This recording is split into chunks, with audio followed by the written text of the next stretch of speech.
জীবনটা শুরুতেই সহজ ছিল, সবকিছু ছিল স্বাভাবিক।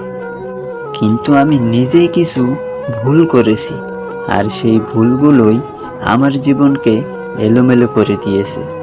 তবে আবেগের বশে নেওয়া কিছু সিদ্ধান্তই ছিল আমার জীবনের সবচেয়ে বড় ভুল।